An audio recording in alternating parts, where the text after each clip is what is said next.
I'm Karen Ahmed.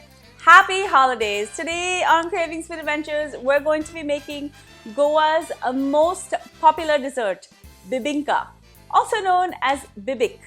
This delicious recipe is very simple really. It's a custard made out of coconut milk, eggs and sugar, and it's basically just cooked in layers, so when you slice into it, you see layers of this delicious dessert. It is a little bit hard to master, but once you get the hang of it, trust me, you'll be making Bibic for all of your family and friends.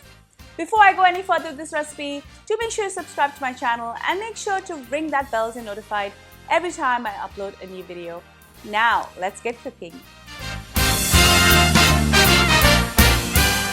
I'm going to start with 9 egg yolks.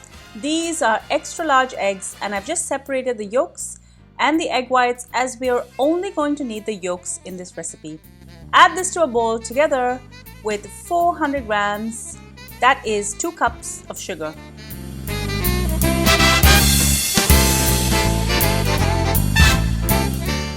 I'm going to add the sugar gradually and I'm going to keep whisking it as I go so the sugar and the eggs are creamed together perfectly.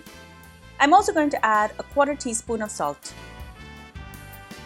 Once the eggs and sugar are mixed well together, I'm going to pour in 600 ml. This is roughly 2 2/3 cup of coconut milk.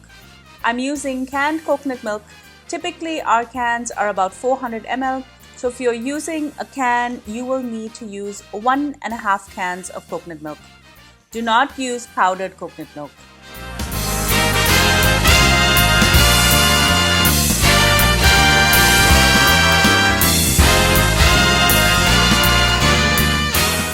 Bebinca has a very subtle flavor of nutmeg, so I'm just going to grate in a 1/4 teaspoon of fresh nutmeg right into the batter.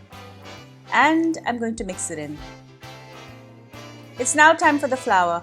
I have 150 grams of flour. This is 1/2 cup. This is all-purpose flour and I've already pre-sifted it. I'm going to slowly add this to the batter at intervals, mixing as I go. I've gone ahead and divided my batter in half. My batch yields about 6 cups, so that's 3 cups each.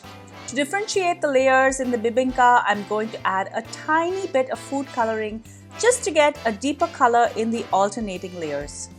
Some people go too dark. I prefer to keep it subtle so it looks as authentic as possible. I prefer to add just a little bit of color and add more till I'm satisfied with the color. If you go too dark at the beginning, you can't do anything about it. This is fine now, as you can see the subtle difference in color. I've melted a cup of ghee. You can melt down half the quantity of ghee and just melt more as you need later. I'm using a square baking pan as it's the easiest to cut in even slices later. If you prefer, you can also use a round cake tin. I'm going to brush the bottom and the sides generously with ghee.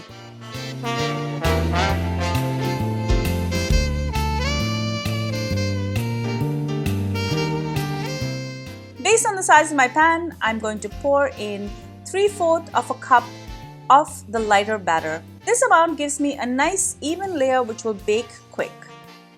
Make sure the layer is evenly distributed and I'm going to place this in my 350-degree preheated oven. After about 10 minutes, I'm going to switch this on broil and I'm going to watch it very carefully. I also like to leave my oven door slightly open to keep a close eye on it and to prevent burning. The first layer is out of the oven. I'm just going to reheat my ghee quickly and then I'm going to brush on a layer of ghee.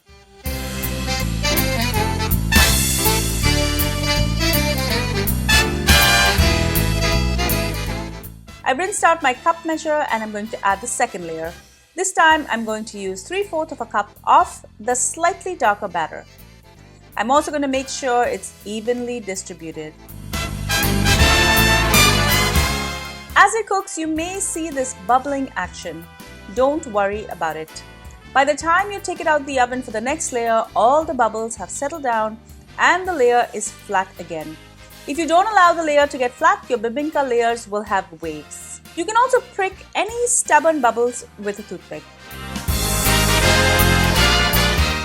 brush with ghee, and after a few layers, instead of just adding another layer, I like to broil the layer in between. The ghee helps to give some nice color and it'll look amazing when you cut into it. I'm now going to keep going, alternating the layers and brushing with ghee in between. Broiling in between gives the bebinca rich dark spots which will look great later.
This is the final layer and I'm excited to see the results.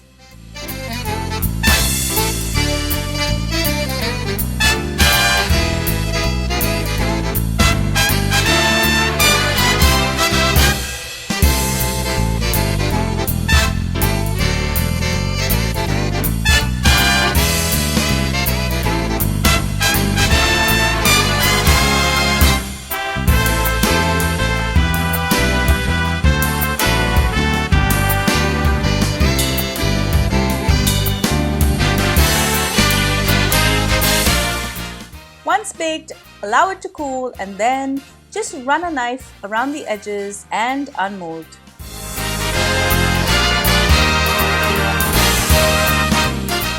I'm excited and nervous all at the same time to see how this turns out. The moment of truth. Voila! Traditionally, a bebinca is meant to have 7 layers. I love bebinca or bibic, especially when it's fresh. The layers are so delicate. It has a coconutty, custardy flavor with a hint of nutmeg. You can store this in the fridge for up to 2 weeks. For best results, wrap large chunks of this unsliced in cling wrap and then place into Tupperware before storing. Enjoy! Thank you so much for joining me on Cravings Food Adventures. I hope you enjoyed this delicious recipe for bebinca. Trust me, once you learn how to make it, you're going to be making it not just for Christmas, Easter and other celebrations, but you will make it at the drop of a hat.